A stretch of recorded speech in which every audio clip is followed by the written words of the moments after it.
作为一款 Fan Edition 的粉丝之作 ，Galaxy S20 FE 5G 几乎是你要的全给了。含着颜色选择不多的朋友，这次有特别的，也有主流的。台版推出了5种颜色。含着曲面不买的朋友，这次采用的是平面萤幕，120赫兹的萤幕更新率也有。含着不喜欢超声波指纹辨识的朋友，这次采用的是新一代的白光光学萤幕指纹。除了快跟稳，光学最大的特色就是不太会受到保护贴所影响，指纹不用担心。含着非旗舰、没有防水、没有无线充电、没有双喇叭的朋友，这次 S20 FE 5G 除了有 IP68 防水防尘，也有无线充电以及无线电力分享，可以充配件，也可以充手机。最重要的是，旗舰一定要有的双喇叭，这次也都留下来了。还有，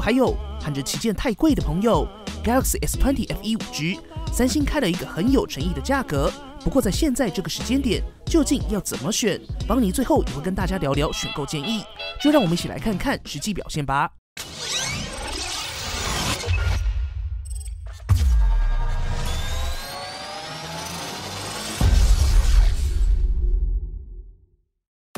S20 FE 5G 跟 S20 系列最大的差异点就是外观设计，采用高亮的金属中框，搭配上雾面处理的塑胶背盖，虽然不是玻璃，但看看售价。所以邦尼说了，问题从来不是材质，而是一个诚意的价格。塑胶有摔不破的特性，高亮的青绿色金属中框，搭配上雾面处理，除了视觉上的质感不错，雾面的表面处理也不容易沾指纹。当然，如果你是一个一定会装保护壳的人，差异就更小了。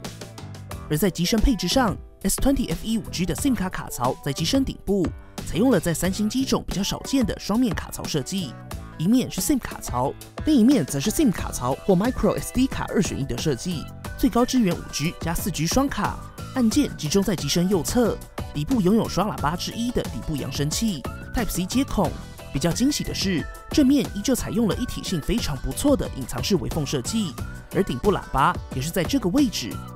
再一个小惊喜 ，S20 FE 5G 支援 IP68 防水防尘，在使用上也更加无忧。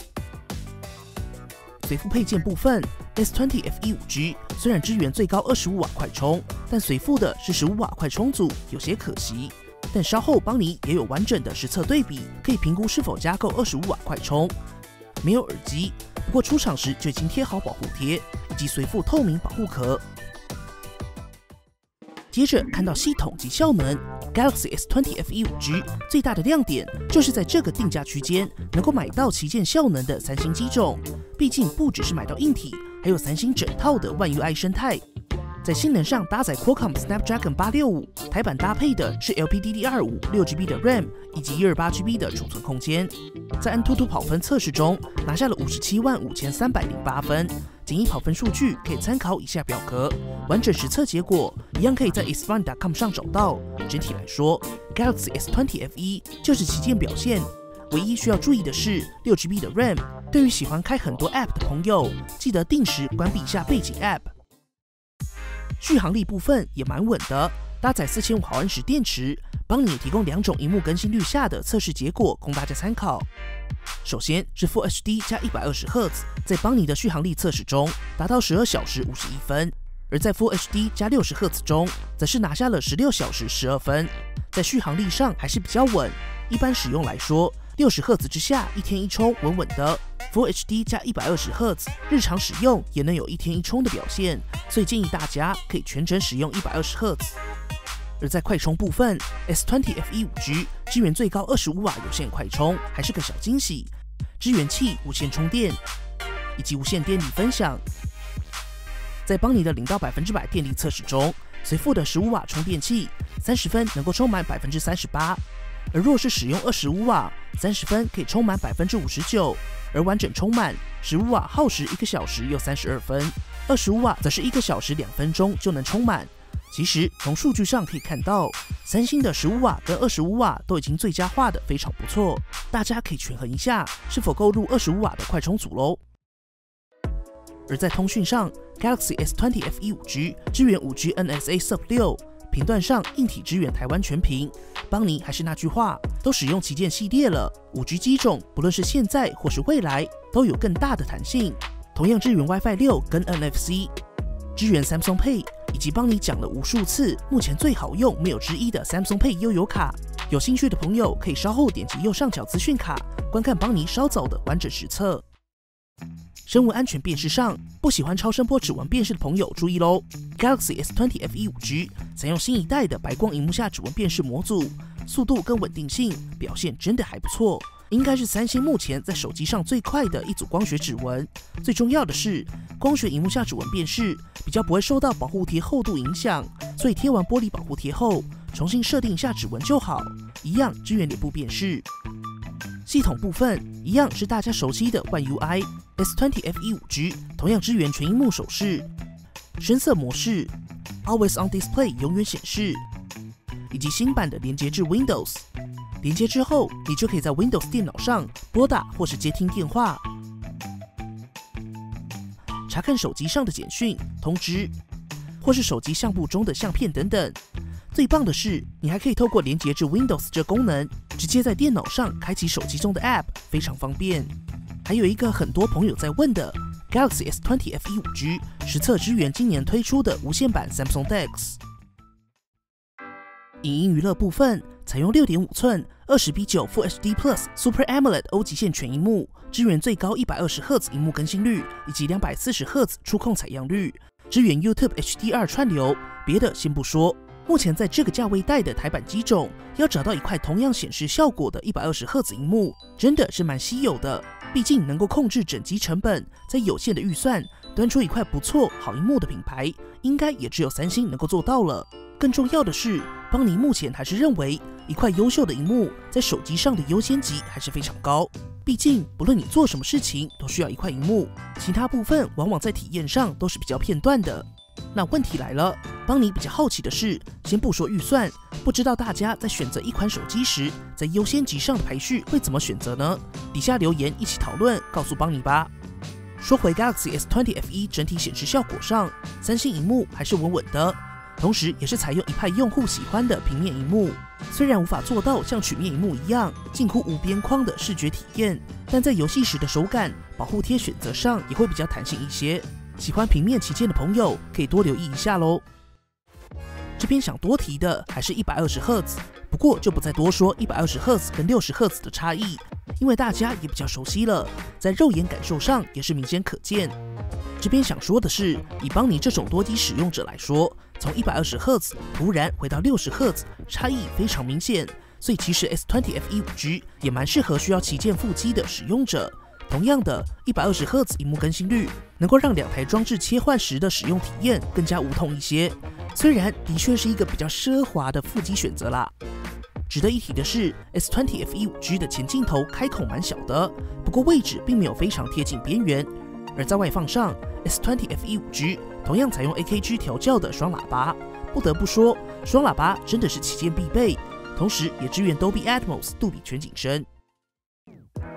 最后来到相机 S20 FE 5G 的设计比较接近下半年 Note 20系列的风格，在3颗镜头外围都采用了高亮的单圈设计，尤其邦尼觉得这次 S20 FE 5G 调出来的这个绿色镜头模组成色真的还蛮好看的。在相机上搭载了3镜头模组，由上到下分别是 f2.2 1200万画素123度超广角镜头，接着是 f1.8 1200万画素广角主镜头，采用跟 S20 5G 同样的 f1.8 1.7寸的大感光元件，支援更快的双像素对焦，同样拥有 OIS 光学防手震。最后一颗是 f2.4 800万画素3倍光学长焦镜头，一样支援 OIS， 最高支援30倍的数位变焦。而在自拍镜头上 ，S20 FE 5G 采用 f2.2 3200万画素自拍镜头，不过不支援自动对焦。顺带一提，在自拍上，除了支援比5启动自拍外，也可以将快门按钮拉出来，放到单手可以按到的位置。当然，你也可以在设定中调整自拍色调，调整成你最喜欢的样子。接着，邦尼就不再多说，我们先来看日拍样张。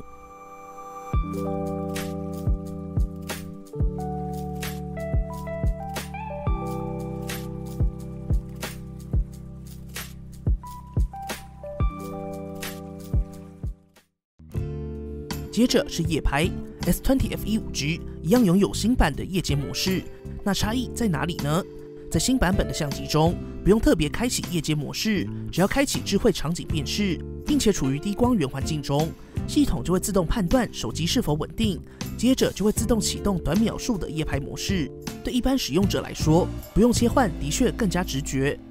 当然，若是在极端环境中，建议手动切换到夜间模式，完整释放夜拍性能。同时 ，S20 F1 的夜间模式一样是超广角、主镜头以及缩放时都可以使用。以下我们来看夜拍仰张。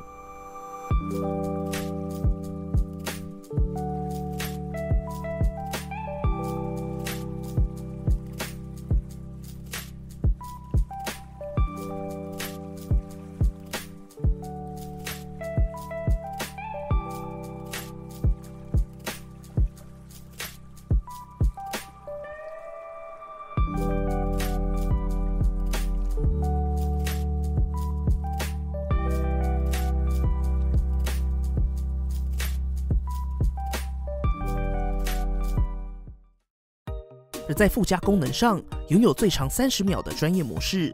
以及一键拍录。录影部分 ，S20 F1 5G 虽然不支援 8K 录影，但同样支援 Super Steady 超稳定动态摄影，以及最新的专业影片模式。对焦上支援类似峰值对焦的辅助对焦系统，变焦上支援非常平顺的滑顺变焦。收音上因为麦克风数量限制，无法跟 Note 20系列一样切换手机麦克风收音方式，但一样可以连接蓝牙耳机进行收音，一样可以选择21:9录影比例。